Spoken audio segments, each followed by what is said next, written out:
Hello, namaste. We, Radhika and Rohit, are back with a very fresh episode of TEJAS, podcast series and an initiative by NSBT. So we have a very special guest today with us. He is from Aurangabad, but is loved all across Maharashtra for his business and social initiative. He had a ready platter to enter into the political stage, but he chose a different path and he made a big mark.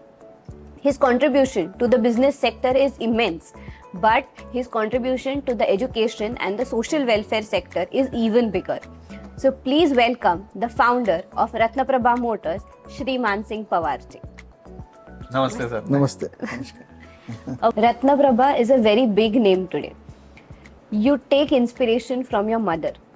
You started her venture in her name. We would love to know the journey of Ratnaprabha Motors and how it anchored in Aurangabad. Okay. As you initially described, I come from a political family. Till my graduation, I knew nothing but politics. I knew nothing about business. But then when finally I decided what line I should adopt, what career path I should adopt, I decided to venture out into the business. And the first name which occurred to me was my mother's name. The primary reason for this is because what I am today is because of my mother. As said earlier, being from a political family, there are various pressures within the family and from outside the family on the children. People want to get their good, bad and ugly things done from a politician. Absolutely. Especially a politician who is in power for a very long period, a prominent politician in the state. To keep us away from all these evils, my mother decided that I need to go to a boarding school. Achha. And at a very tender age of 6.5, Wow. I was sent to a boarding school. Fortunately, the boarding school I went to was having students mostly from a rural background. It was a newly opened public school in Pawar Nagar, started by late Vittalrao Vikhe Patil. And we had a wonderful principal in form of Mr. Vilas Rauji Atre Patil, who was specially trained in UK and US to be the principal of that school. Okay. So we got trained under him, 10 years vigorous training under Mr. Atre Patil in Pawar Public School made us what I am today. And that my mother succeeded in keeping me away from all the evils of politics. So whatever I am today, I am because of my mother, and I owe a lot to her. And she has been instrumental in not only shaping up my educational career, but then the sanskars within the family. Sure. My father, I'm passionate about my father's work, but then my father never had time for his children.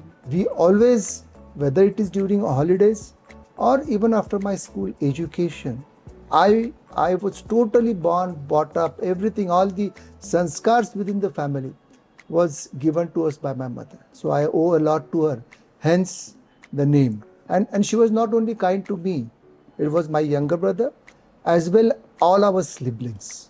All our siblings are very well educated. We have 4 sisters, 2 brothers, all are very well, highly educated, well placed in all in non-political families. Everything thanks to my mother. Wow. That's the reason. This name has to go on for years together, for generations together. And with that intent in my mind, when I established this business, I could not find a better name. That's really wonderful It's a story. touching story. And sir, as you mentioned rightly, you have 4 big sisters, and all of them are very well educated. So this is a great thing that at that time, during that era, this was the vision posed by your mother कि मेरे सारे बच्चे लड़कियां लड़के सारे ही पढ़ेंगे और बड़े बनेंगे. So I think this is something wonderful even in that. My mother was very progressive in her thoughts. Yes, definitely. Though she was not very highly educated, but then she was very, very progressive in her thoughts. In fact, I am the 4th sibling in the family. Acha. And those days, the male child had a lot of importance. True. It was all over, not only within the family, but then it was all over. In spite of that, she took a very, very courageous decision, which my father supported, in sending me out to a boarding school. Not only that, those days, women education had not gained much ground. Though the women had started educating, but then it had not gained much ground. But then she insisted that all my sisters should be very well educated so that they are not dependent tomorrow. They need to be on their own. In case if it is required, they need to be on their own. And for that, they all my sisters, the eldest sister, she is a lawyer by profession. Oh, really? My second sister, who is now based out of Delhi, she was a professor of psychology. Wow. Wow. My third sister, she is a Master of Business Administration. She has done her MBA from the BAMU University. And my younger sister, she's also a lawyer, but then she's got educated herself as a biotechnologist also. Nice. So all of us are very well educated, and all due to the upbringing of my mother, supported by my father. Wow. It's such a good what do you say, it's such a good piece together that being in a political family, everyone is so highly educated, everyone is so well placed. Definitely what you said, your mother was very progressive in her thoughts. Yeah. It's really nice. Though she conducted all the family rituals in a very well way, all the puja, archa, which goes on within all our families as per the Hindu tradition. She was all that she was doing, but at the same time, she was an avid reader also. She used to read a lot of books, and she read about Mahatma Phule. She has read about Dr. Ambedkar, and all those has made some basically all this changed her mind also, and because of this, all these progressive thoughts came to her mind, and all those thoughts basically were very important in creating our future. Absolutely. It's a very balanced personality. Very balanced. Very balanced personality. That's wonderful, sir. Yeah. And I'm just going to draw one inference from what you just mentioned. Sir, your father, everybody knows, Honorable Shri late Balasaheb Pawar ji. He was a great politician, and it is said, I have heard it from people, I have read it, that he was instrumental in literally forming the governments. So you had such a big political stage backing, and literally a red carpet that was set. What really motivated you to digress from that and start something new, build your world into this domain of automobile and other things? Well, I have seen politics for the first almost 25 years of my life within the family, maybe more than that. My father was a prominent politician. He had all the qualities of a politician but one. And that one quality is one has to be ruthless in politics. Absolutely. Very well said. Unless and until you are ruthless, you can't, because you have to step ahead of someone. Yes. You have to crush whoever is in front of you. He had a very gentle heart. And that was the reason he could not go, though he was prominent, he could not hold positions of power at a very, very senior level, which capability he had. Okay. I also have the same quality. I am not ruthless. So, and in addition to that, you see, when after my education, after I passed out of my management degree, I had various options in front of me. You see, primarily we all are farmers, Right. and we had a wonderful land holding, which I could have gone and become a farmer. That could have been. I could have chosen that as a career path. The second option, because of my father's position or because of my education, I could have gone into maybe some government job, or maybe into some private sector company, which I could have got very, very easily. But then ultimately, I would not have created my own world. Everything that would have been subject to by he's somebody's son. Yes. And that is why he's in that position. So that option was also out. Third was, of course, politics, but as I told you, one has to be absolute ruthless in politics. So I did not have that quality. And another important thing while in politics is, in politics you don't climb the ladder step by step. Yes. First you become a sarpanch, then you become a panchayat samiti member, then you become a ZP member, then you become a MLA, then you become a member of parliament or a minister or a chief minister. You cannot draw such career path in politics. Politics is very, very uncertain. You never know why you get elected. You never know why you lose an election. True. So it is all about uncertainties. Similar thing is about farming, agriculture. Agriculture is absolutely totally dependent on nature. Yes. If we have good rain, seasonal rains, the yield is good. But then if there are unseasonal rains, the yield is not good. Yes. Right. So the best choice for me was to go and opt for business. Though my family did not have any experience, I personally did not have any experience, but then I said, let us try it out. And then I started small. I started with a scooter agency, which was a relatively unknown product. It was a newly developed product in those days, Narmada 150 Prince scooter. It was Right. manufactured by a fertilizer company from Gujarat. Okay. But then I thought, as he said, beginning is half done. Let us start. Once you start, maybe you will find the path for yourself. And that happens to be true with me. I started small. Eventually, opportunities came coming. We worked hard. And we are really fortunate that we have been succeeded to a certain extent. That's the reason, primarily, I did not join politics. So your prince was your scooter. Wonderful. The real prince did not arrive in politics. Wow, very well said. But it's such a nice quality that you had so much in front of you. You had such a big path. As he said, the red carpet was there, but you chose to be different. Even though you had a very powerful surname, you made your name in this industrial sector, and that is a very, very big thing. Thank you. Yeah. Not opting for the easy route. Yes, we're not opting for the easy route. A takeaway is for probably all of us. You see, red carpets were always there. Right. But then, though the red carpets would have been there because of what my father has achieved, Yes. not because what I have achieved. Today I can proudly say, though I am my father's son, but whatever I have achieved, it's out of my effort, out of whatever I have done in the past 30, 40 years to grow this business. The ownership is mine.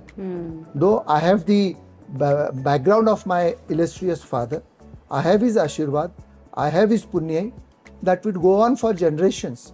But whatever I have created, it is my own. Wow. That is why I am more confident today. The reason the confidence developed was because I could achieve it on my own.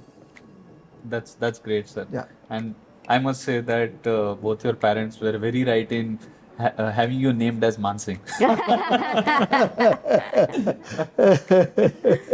Well, Mansingh, in the Pawar family, actually our ancestors happened to come from Rajasthan. Okay. And so that is the reason that name came to me. My father always had a great feeling about his ancestors, and to continue that culture, he gave me this name. And even my mother, normally in Maharashtra you call your mother as Ai, but when you go towards north, you call her as Amma. So we used to call our mother as Amma. Okay. All those names have flown from those traditions. Wow. Oh, nice. Sir, and you ventured into automotive. So, any particular reason of interest? Why automotive and why in Aurangabad? There was no specific reason. The opportunities came in. The opportunities flew in. And I had decided to whatever comes the way, let us encash it. Okay. So I just encashed it. There was no specific reason why I joined. Or once I joined automobiles, once I took up the scooter agency, then opportunities start coming in from the same field. So that was the primary reason. No specific reason, no particular liking for automobiles as such, But then over a period of time, the liking developed and then the business also grew. Unlike me, my son Arjun, he's passionate about automobiles and that's the reason he joined this business. Wonderful. It's nice. Sir, actually, Aurangabad's industry and trade sector is really thankful to you for a great thing, that you played an active part in eliminating the octroi duty. So we would love to know the story of how did this happen, and Aurangabad was the first beneficiary for that actually. Yeah. That octroi duty was eliminated and we gained a lot of streamlining of this thing. Well, it's a very, very long story. Well, it started not with me, but with the movement of octroi.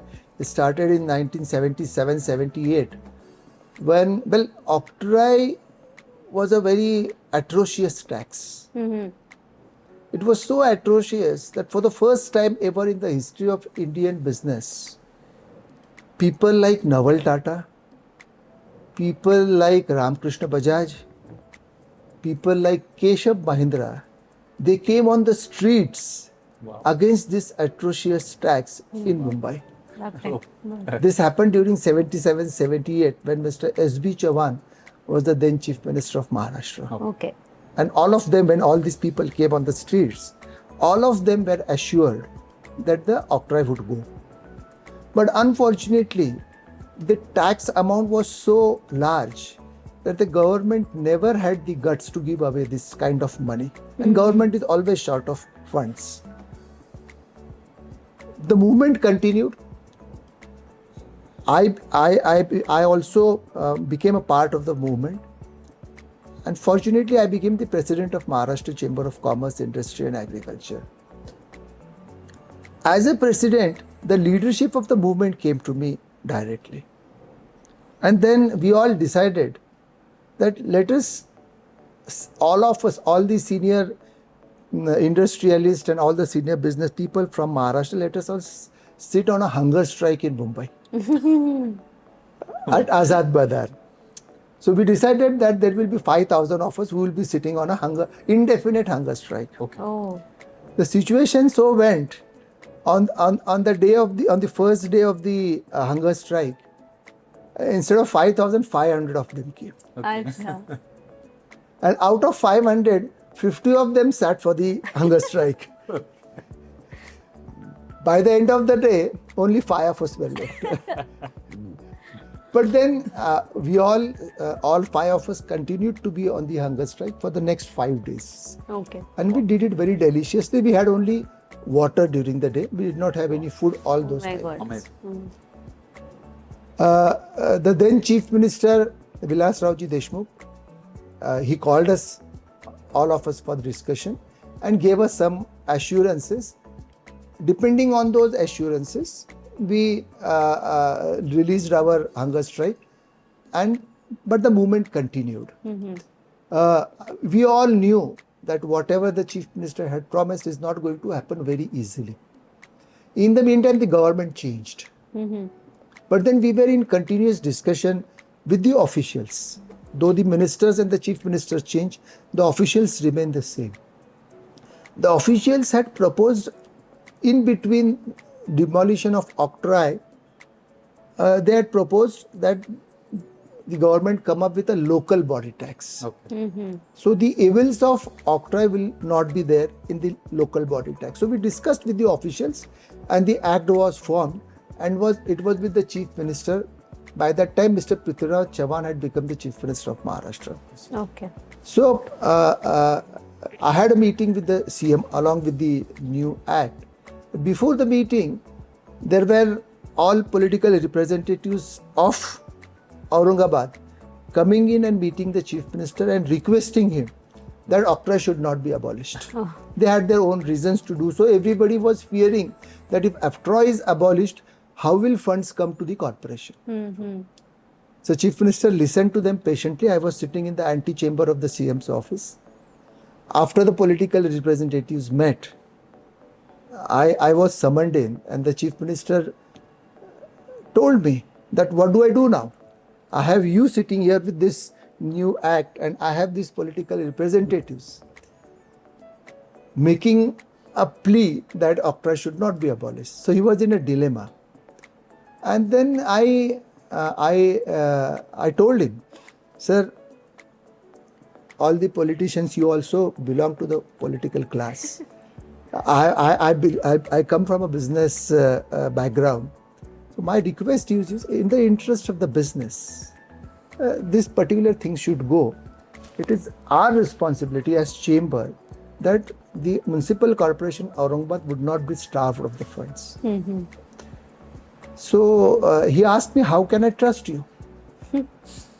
So it was a very blunt statement, but then I said, sir, you can better trust me over your people. The message was loud and clear. Fortunately, the Chief Minister's Secretariat was very cooperative. Okay. We had one of the fine officers sitting in the Chief Minister's office. They all supported us, and the decision to abolish octroi from Aurangabad and implement a local body tax was, even before I reached Aurangabad, the facts had reached municipal corporation. Oh. So that is how the story happened, and eventually we had discussions with the local municipal commissioner. We involved the local industries, the small scale industries, the large scale industries. All of them supported that particular idea, and the local body tax was a great success in Aurangabad. Eventually that led path to the abolition of octroi. Achha. So the foundation of that abolition of octroi was laid down here in the city of Sambhajinagar, Wow. or the then Aurangabad. That's Thanks to the cooperation of the then Chief Minister, Mr. Prithviraj Chavan, and the Chief Minister's office. It was all happened, and of course the support from the trade and industry from Aurangabad. Yeah.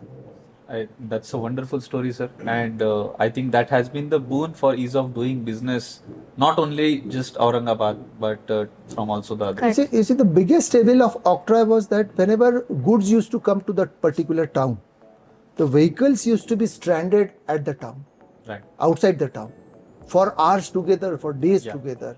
So there was loss of energy, loss of fuel, loss of time. So, and a lot of energy used to be consumed in the whole process. We had to keep separate manpower for handling octroi. So now there is free flow of goods transacting from one town to another town. And this happened not only in one town. The route, if the vehicle starts from Bombay, Mumbai, then it used to stop at Pune, then at Ahmednagar, then small towns in between. So all these were stoppages. So all this has stopped. Absolutely. And it has been a great boon to the industry as such. That is true. Yeah. Thank you. Sir, moving on, your contribution towards the society has been immense. And we have not just seen, but we have also witnessed some of the initiatives taken by you. And two of them which really appealed to us and which had major impact not only on Aurangabad city as such, but the overall district, were the formation as well as the scaling up of Shivaji College and Canad Mahotsav, which had turned into a mammoth event comprising of, I believe, 2 lakh people within 7 days. So that was the scale. We would love to have you unraveling the stories behind these two things, sir. Well, as I told you earlier, that I got educated from a rural public school. Actually, that upbringing really helped create my personality. Number 2, when my father was electioneering or campaigning during the elections, I used to accompany him mostly. And all this campaign was in and around the rural areas. Because those days there was very less of urban area. So most of the campaigning happened in the rural towns. All his work, especially he worked a great in the cooperative field. That happened mostly in the rural parts of the Aurangabad and Jalna districts, whether it is Jalna, Gangapur, Canad. Fortunately, all these things had attracted me, and I had seen there was great potential in the rural parts of our country. So when this responsibility of handling Shivaji College of Arts, Commerce and Science at Canad, based out of Canad, my hometown, my native town, when it came to me, what came to my mind was, how do we handle it differently? What can I do differently? How can I value add certain things? Because running a college, you see, it's a granted college. The government takes care of the salaries. The students come. But then one lacuna which I found in the institution was during the examinations, there was mass copying happening. Okay. And this is very much prevalent in the rural parts of Marathwada, all over Marathwada. And actually this creates a problem for the youth in the rural area. Their future is destroyed because of mass copy. So I decided that now whatever we have to do qualitatively rather than quantifying it. So rather than working on increasing the strength of the students, I decided to improvise the quality of the students. So we decided, I had a meeting of all the staff members, and we decided that there will be no mass copying from the institution. There were objections. Objections were raised, if we don't allow the students to copy, how will they pass the examinations? The next question was, if the student don't get through the examinations, admissions won't happen. So our strength would get reduced. Once the strength of the student gets reduced, the strength of the staff also gets reduced. So what will happen to our jobs? So there were so many questions, and this might create a law and order problem as well, because the students will be very aggressive. But then I said, whatever we have to do, let us be very, very confident and let us do it. Let us see what happens. So we decided, we met the local police officials as well, seek their support, and we decided to implement it right away. So the immediate result was, in that particular year, our result, which was coming to around 100%, dropped down to 12%. Oh. Wow. And that really affected our admissions. We had a strength of 5,000-6,000 students. The admissions dropped down to around 2,000 students. Next thing which happened was, the government issued us a show cause notice that so many students have failed in the exam. So why shouldn't we stop your grants? So there were many negatives which had happened because of that particular thing. But then we stuck to whatever we had decided. We were very firm and we implemented ruthlessly. Some parents approached us that their children would be sitting for competitive exams, and if they don't get good marks, it will hamper their future. I did not pay any attention to what they said. I implemented it, and as I said, the result dropped to 12%. But then the after effect was very unexpected. The next year, when I was in the institution, 1 year after we had implemented this, just before the exams next year, I had gone to the institution for a meeting. So when I went to the institution, I received a call from the local police inspector. He said, I want to meet you. I invited him to the institution. He came with a big bouquet and offered it to me. Wow. I asked him why. He said, just because you took and implemented the decision of stopping copying, the crime rate in the Canad town has gone down. Oh my God. That's amazing. कहीं पे निशाना, कहीं पे निगाह. बिल्कुल, बिल्कुल. It happened that way. I was also surprised. I said, how come the crime rate has gone down because of stopping the copying? So he told me that those children who were used to sitting in various chauras, smoking cigarettes, drinking liquor, quarreling for some small reasons. They are all sitting in their households and they are all studying. My God. And the immediate effect that year was that one student from our institution, she got admitted to Ruia Medical College, Mumbai. Wonderful. Oh, that's great. So that was one thing that sparked that, because you see there is spark in the rural areas. Absolutely. If given an opportunity, these children can work wonders. And since then, we have had several success stories. We have at least 2 students who have joined the National Defence Academy from the same institution. That's great. Wow. That's great. We have, every year, we felicitate around 10 to 15 students who have gone through competitive exams and are in various positions. Great. And also some students who are into private sector. Wow. So 10, 15, 20 success stories every year. That was the success of stopping the copy in the exams. Simply brilliant. In addition to that, you spoke about Canad Mahotsav. Taking clue from this, I said success of 10, 15 students, I should not be satisfied. There are other fields wherein there are immense opportunities. And there are students from the same town, from the same institution, or from the same rural background who can perform in different fields. So I organized this festival called Canad Mahotsav, which is popularly known as. The idea was to let people excel in sports, give them some different, bring in certain speakers who have never come down to this small town.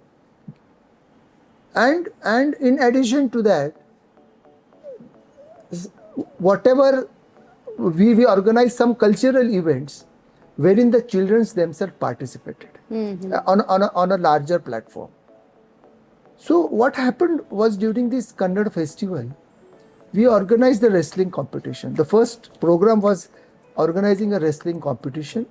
We made arrangements to the tune that we will be having maybe 20, 25, maximum 30 wrestling competitions between the participants. Okay. But and everything was planned accordingly, so that all these within 1 or 2 hours the whole program might get over. We started at 10 o'clock, and I tell you, we got such a humongous response.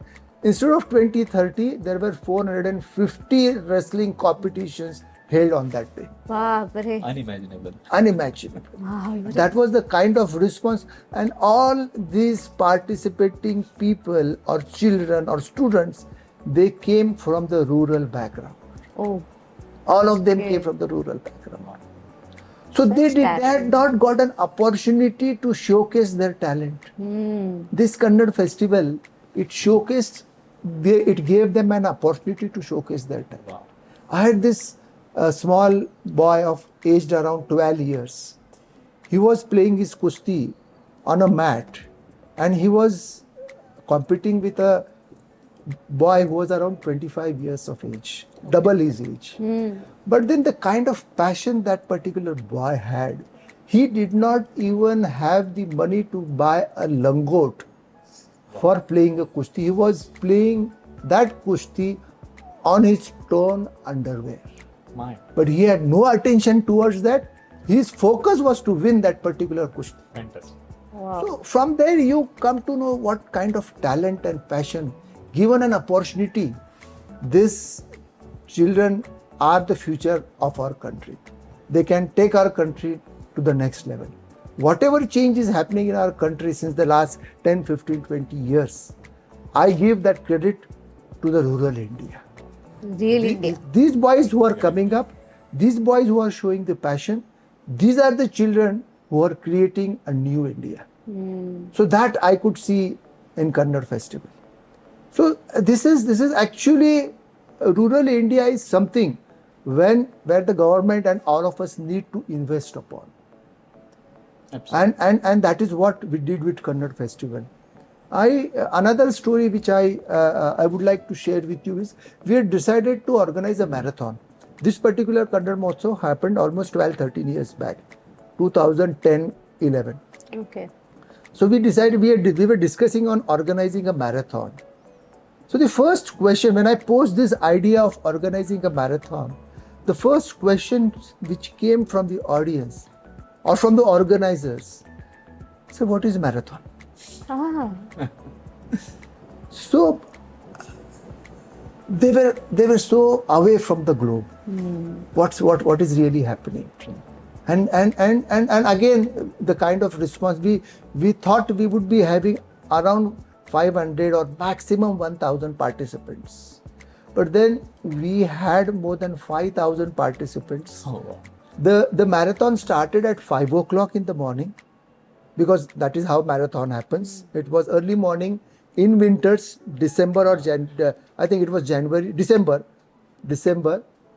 5 o'clock, all the participants came, and they came from distant towns.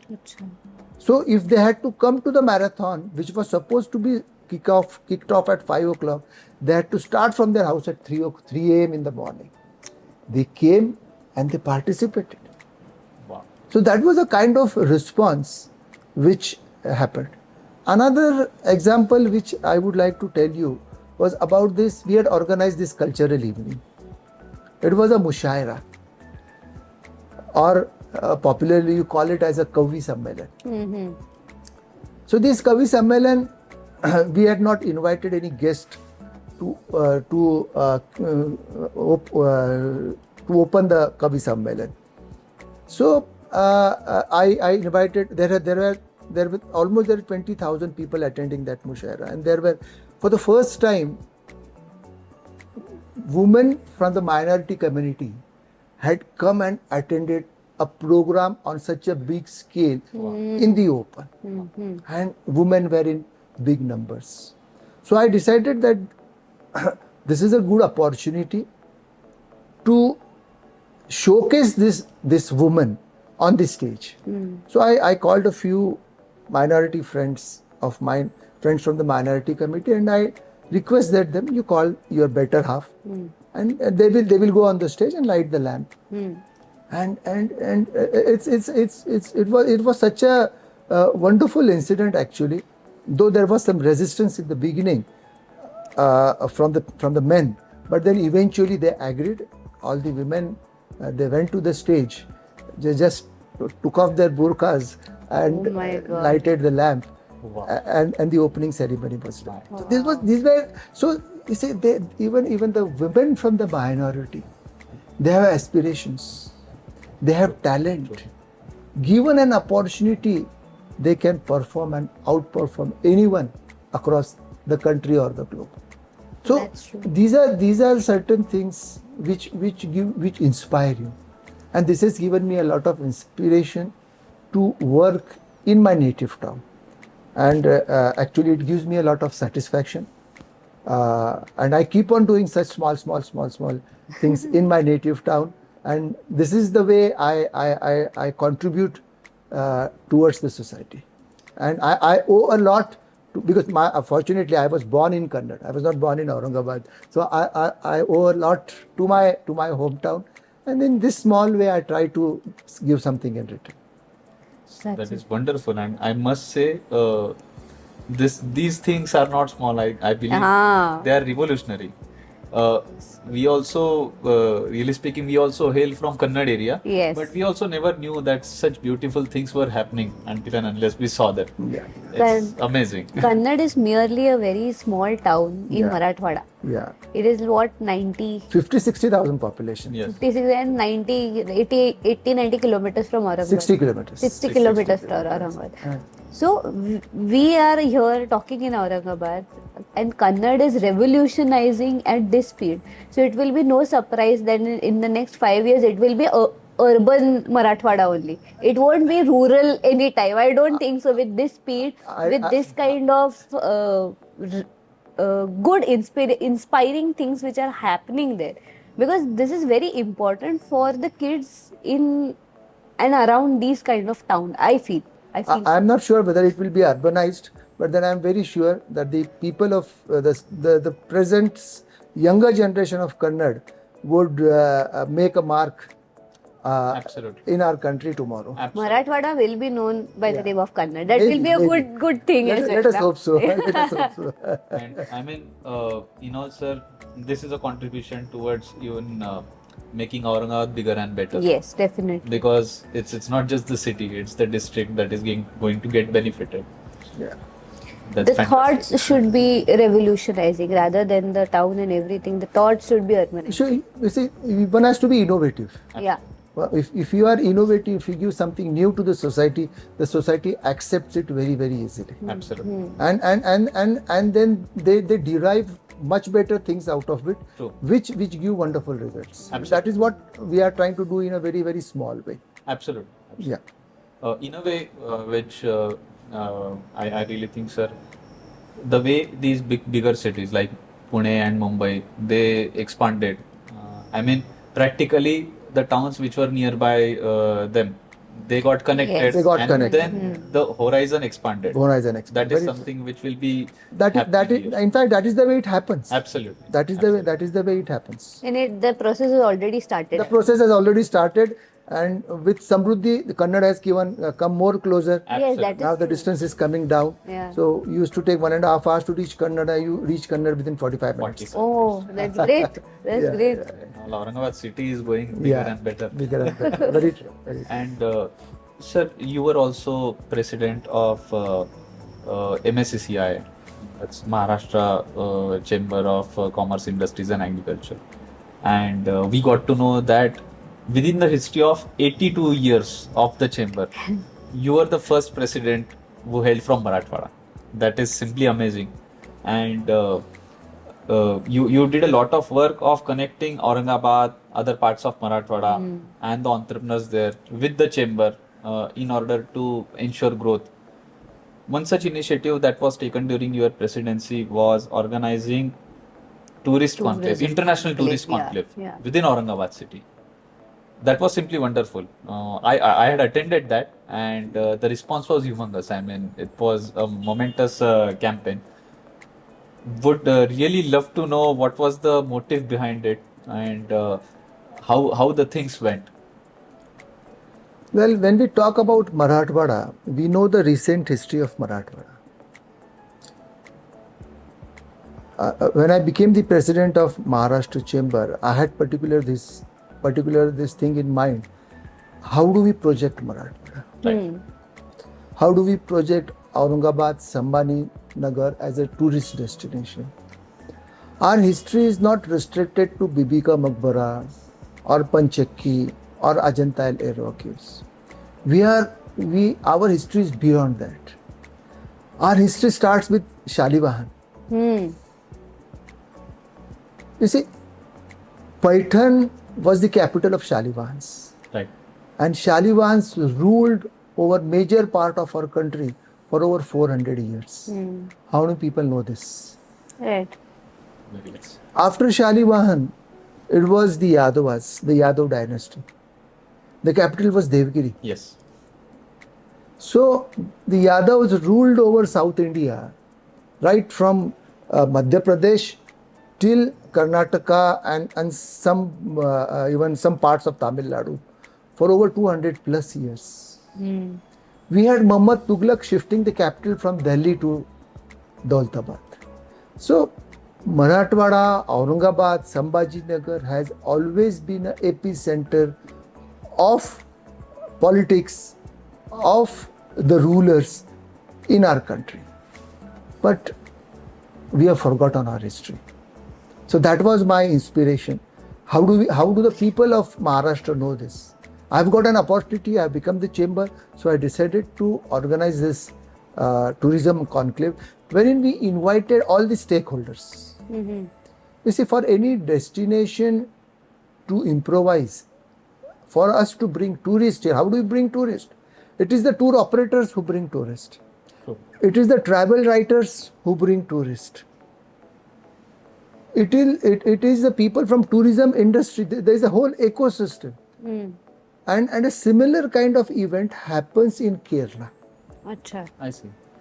on a very, very big scale, wherein the Kerala government hosts all these people in the ecosystem to promote tourism in Kerala. अच्छा. So we, as Maharashtra Chamber, though we had some support from the government, we had to do it on our own. We adopted that model on a minuscule level.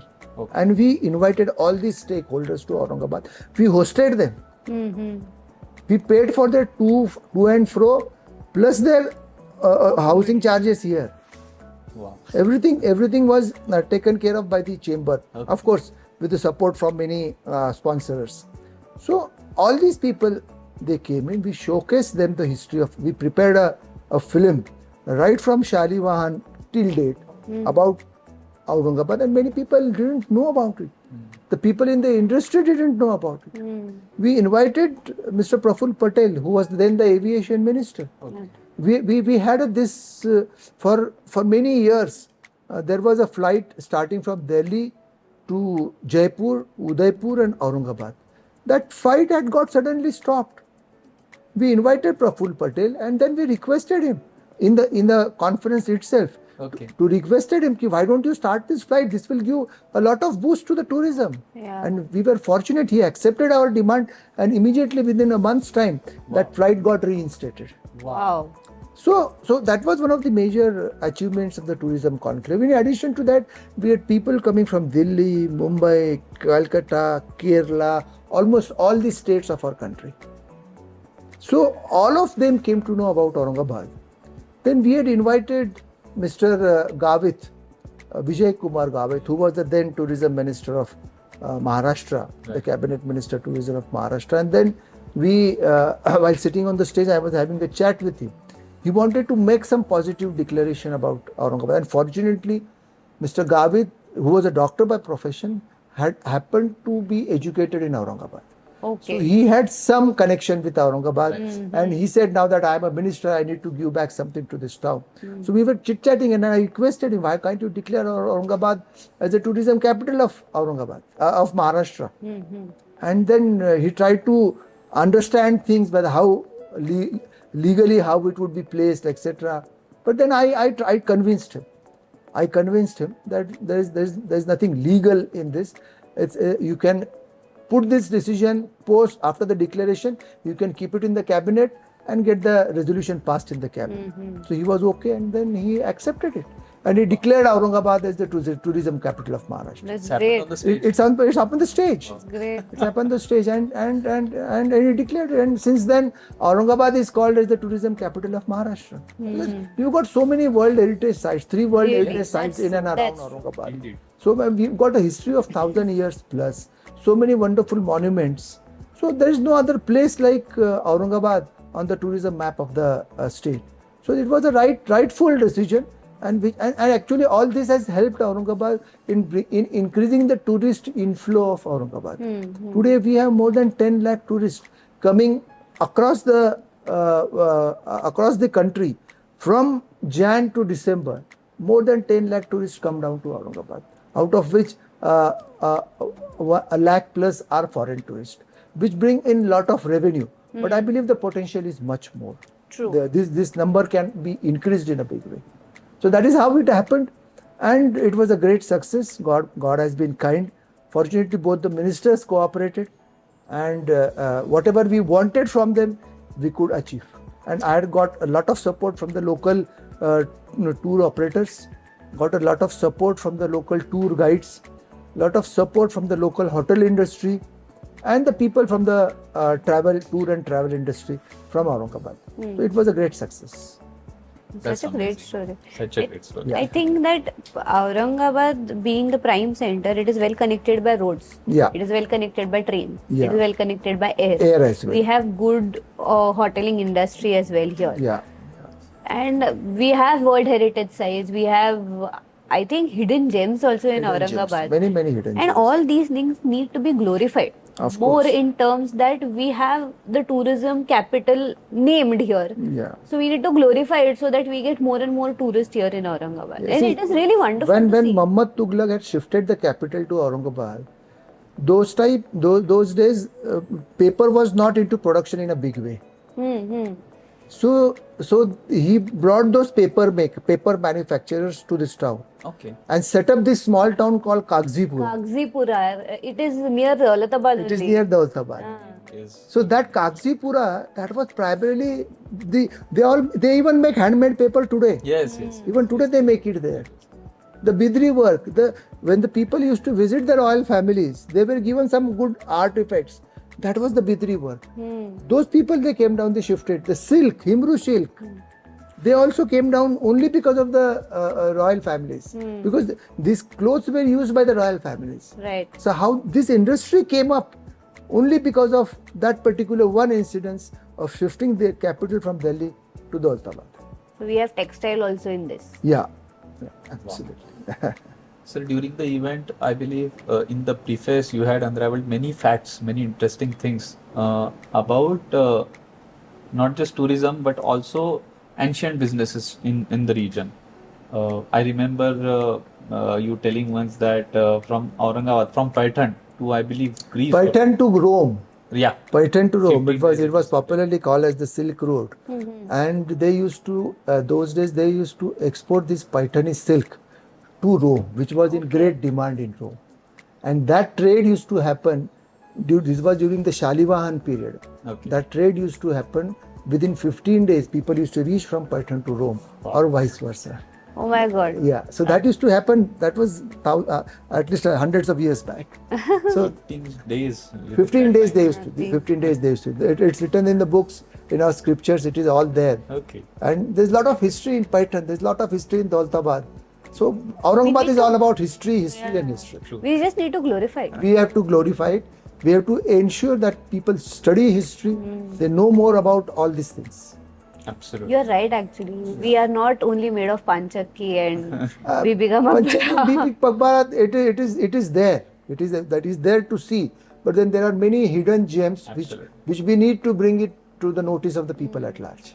Yeah. Including but not limited to. Yeah. You have the Lonar crater, which is just 150 Yes. kilometers from here. Yes. It's around 4,000 or 5,000 years old Lonar crater. True. So many things to understand, and that's it's a place where there's a lot of R&D going on. Yes. There's a lot of research going on in Lonar. Many scientists visit there.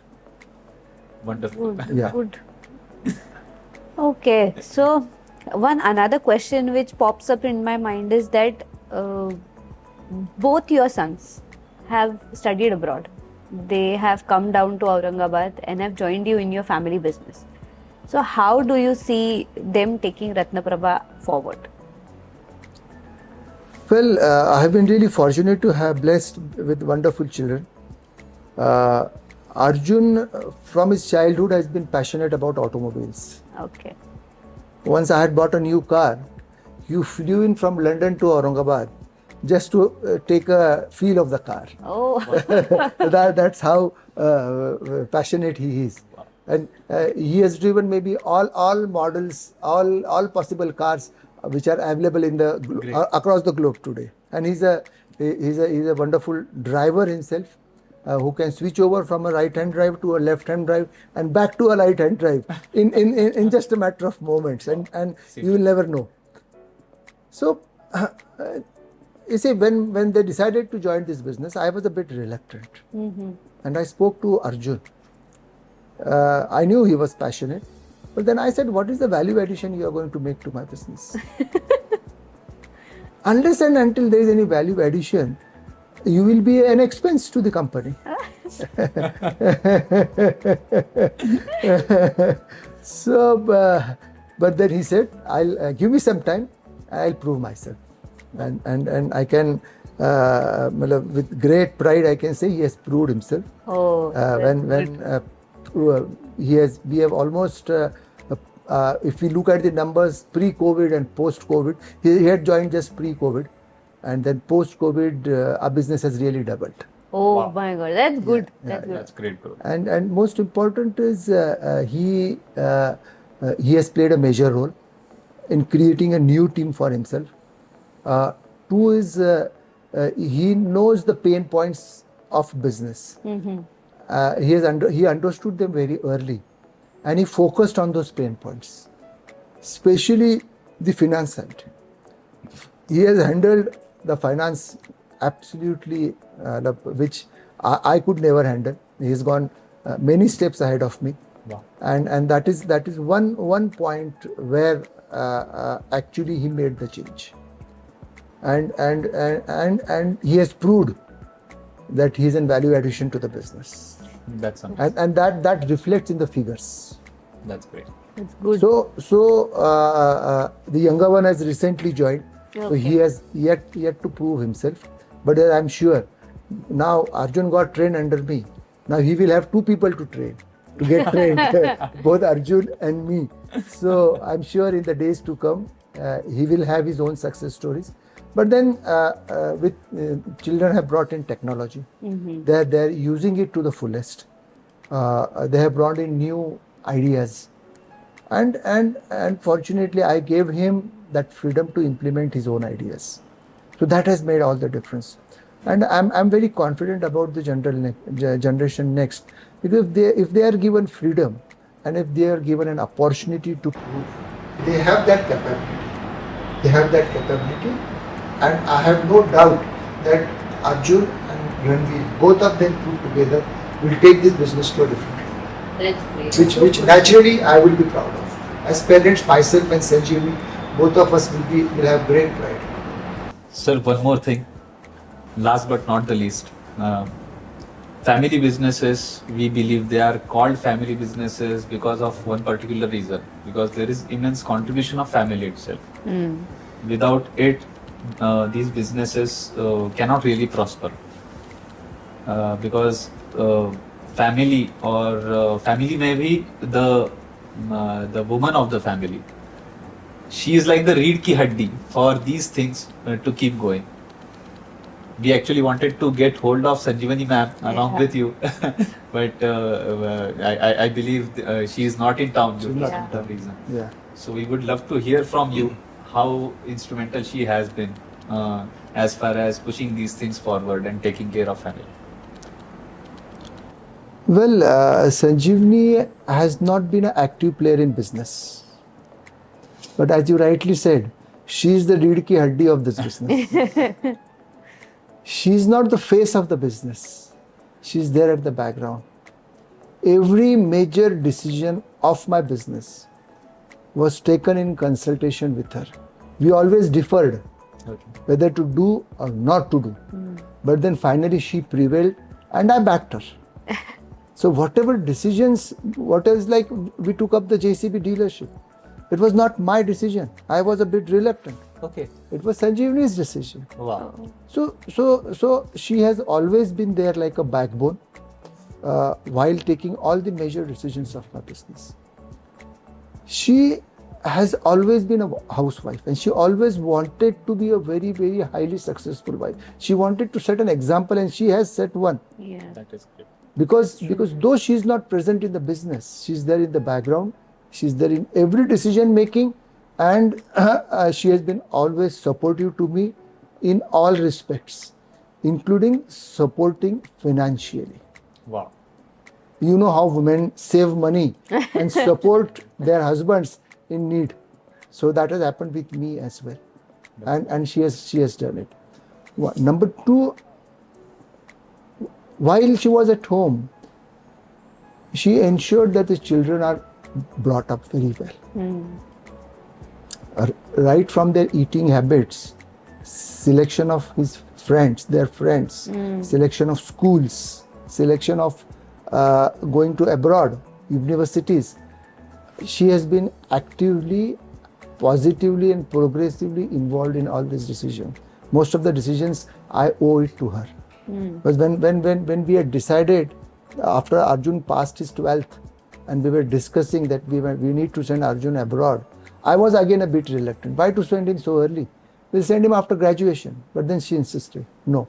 If you want to send it now. So whatever Arjun is today, everything is because of. Same thing happened with the younger one. The fathers are a bit reserved, but then she has always been aggressive, and she has been an instrumental player in the development of this business, in the development of my children, and in the development of my own confidence in my business. So she has played a major role. So though you don't see her on the face, she's present There. all everywhere. That's So so nice to all hear. my success I owe it to her, That's and I'm really thankful to her for standing with me in my thick and thin. And she's been always there. Whenever I need, I think of her, and she's there. Wow. Sir, it was great to talk to you today. Thank you so much for the insights that you have given to us and our viewers.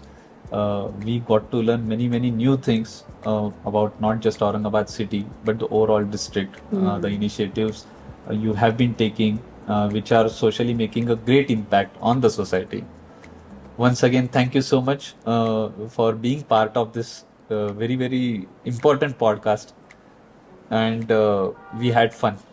It was a fun ride. Yes, it was really. It was, of course, not fun for me. but